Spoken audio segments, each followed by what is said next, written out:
Want to speak real Czech from your first lesson? Sign up for your free lifetime account at czechclass101.com.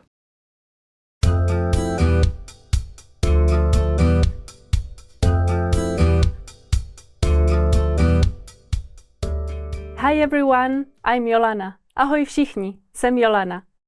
Welcome to the Czech whiteboard lessons. In this lesson, you learn how to talk about your hobbies in Czech. Let's get started.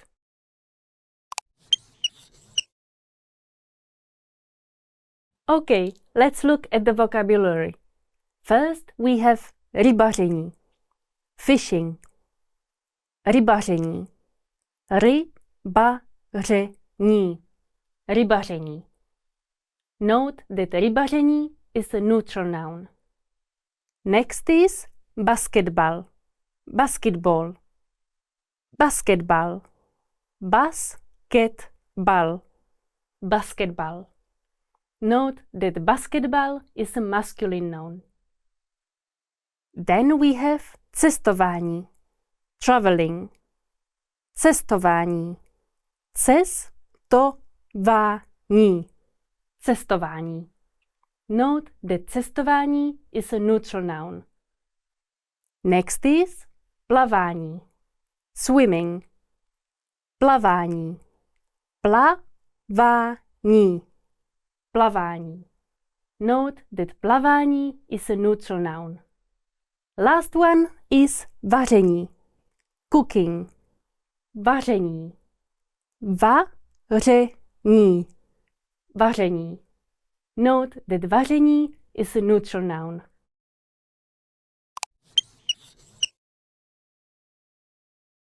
Let's look at the dialogue. When I read, I want you to pay attention to the noun denoting the hobby. Find what the noun is and see how it's used in the dialogue. Jaký je tvůj koníček? What's your hobby? Můj koníček je rybaření. My hobby is fishing.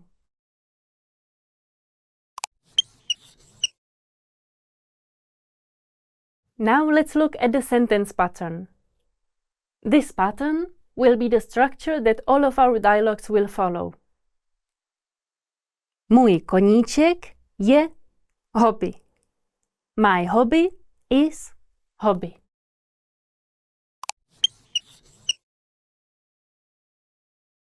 Now let's look at some speaking examples. Můj koníček je cestování. My hobby is traveling. Můj koníček je plavání. My hobby is swimming. Můj koníček je vaření. My hobby is cooking.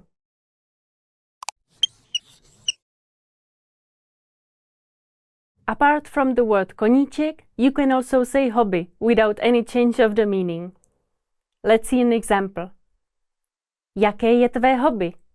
What's your hobby? Moje hobby je rybaření. My hobby is fishing. Note that hobby is a neutral noun.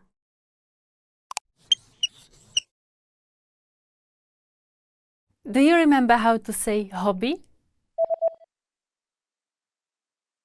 Koníček. Koníček. And how to say what's your hobby? Jaký je tvůj koníček? Jaký je tvůj koníček? Do you remember how to say fishing? Rybaření. Rybaření. And how to say traveling? Cestování. Cestování. And how to say swimming? Plavání.